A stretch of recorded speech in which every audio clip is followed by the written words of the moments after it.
Venga, vamos allá. Toreras y toreros. 1, 2 y...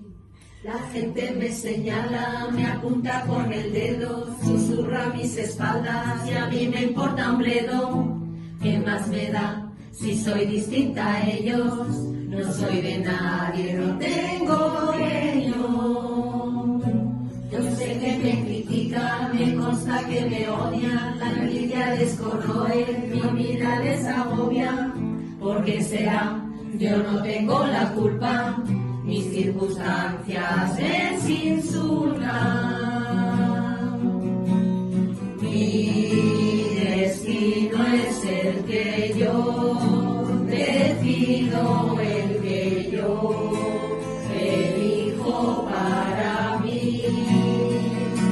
¿A quién le importa lo que yo haga? ¿A quién le importa lo que yo diga? Yo soy así, así seguiré, nunca cambiaré.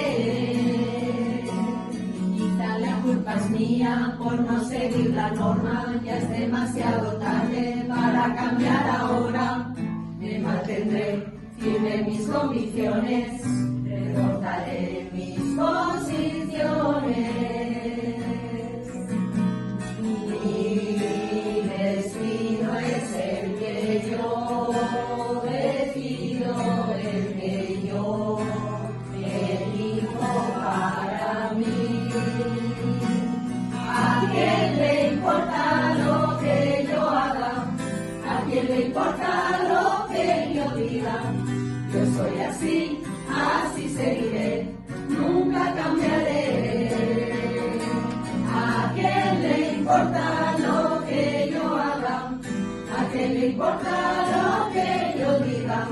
Yo soy así, así seguiré, nunca cambiaré.